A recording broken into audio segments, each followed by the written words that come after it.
Hi everyone, welcome to my YouTube channel Easy Math.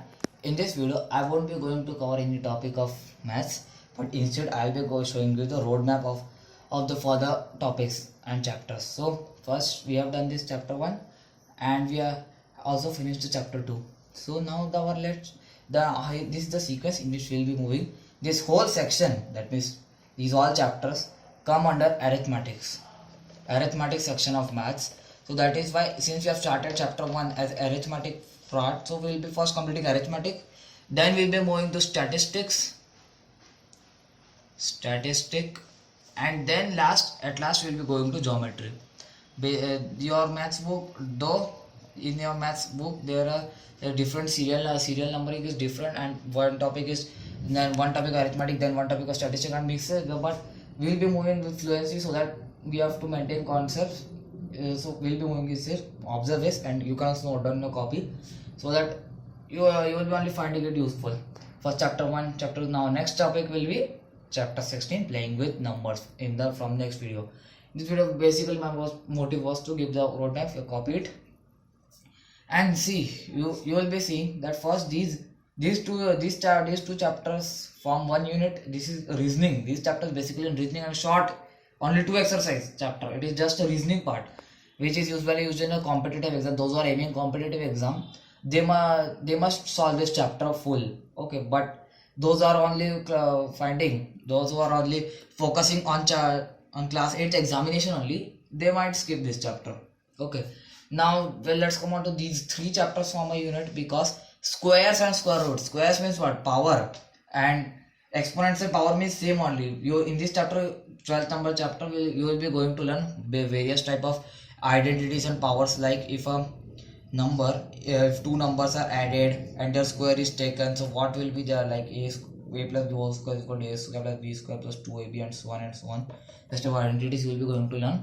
And these 2 chapters form one unit. These 2 chapters comparing quantities, like you must have learned in the previous classes, profit and loss chapter. That chapter is covered in chapter 8, which basically says that if like, and also unitary method that is of direct and inverse proportion.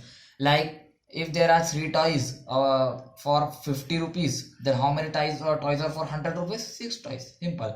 And this is direct proportion. Inverse proportion is what? Like in a hostel, if food is available for 20 men for 5 days, if 5 more men come, then for how many days does this food long? So here you can see that if number of men increase, since the food is limited, so per man food will be decreased. So this type of proportion is the inverse proportion. You will be going into detail. So I'm just giving a brief. Then algebraic expression and identities, chapter number 9. Algebraic expression and identities means what? That means you will be playing with algebra, like a, b, c, x, y, z, such type of variables and all that. How to add them, how to multiply, which type of operation you have to do. Some tricks I'll be going to tell in this chapter so as to solve this chapter easily. Factorization. Now you have learned in the previous classes, like factorize 100. 100 means what? That means you take out its factors, divide by 2, then 50, again divided by 2, till it becomes 1. So similarly you will be factorizing algebra, like a square plus b square plus 2ab and a square plus b square minus 2ab, such and such. They are factorized. That means you have to just divide it. You have to split off algebraic expression into 2 parts. That is called factorization. So we'll be going now. Next, let's come on to statistic. Introduction to graph. You must have seen that in the many of the practical books in your seniors, or even you are carrying practical notebooks, at last there is some paper given like this, graph paper. That is known as graph paper, in which the page is divided into 1 by 1 centimeter squares. That is called graph paper. And this graph paper you will be using in this chapter, these 2 chapters especially. Not this that much, but you will be using this. Which type of graph? Like there is bar graph, then there is line chart, then pie chart. That means a circle, and is divided into various sectors. You will be learning how to solve. Then data handling. You will be learning. You have been learning from class 3-4. Means what? First you have learned pictograph. Then you have learned tally marks. Then now this is the advancing stage. This was there are only 2 chapters under statistics. Now the last topic which we'll be covering is geometry. Under geometry, understanding quadrilaterals. What are quadrilaterals? 4-sided figures are called quadrilateral. Simple definition, like square, rectangle, diamonds, and all that. They are called quadrilaterals. Here, practical geometry. In this chapter, we will be learning practical. That means what? Constructions. In simple words, it is construction. Like draw a triangle of angle with one angle 30 degree and all its 3 sides are given.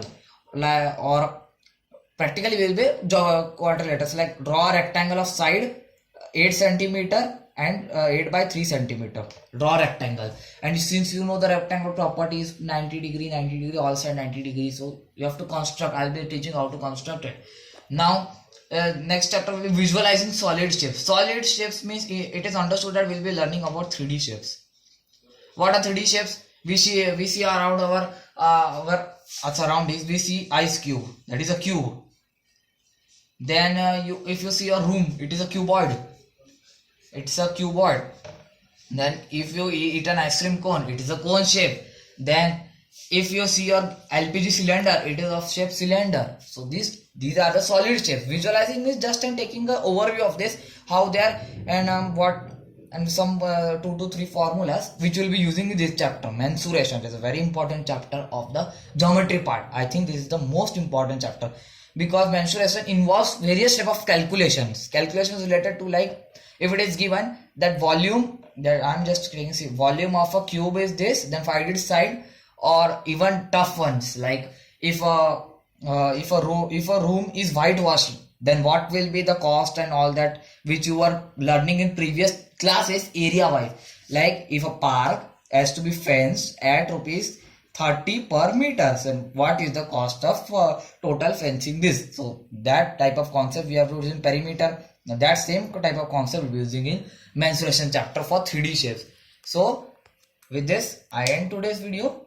Just this far I gave an introduction to all these chapters and how we'll be moving the roadmap. Okay, this is for today's video. Thank you for watching.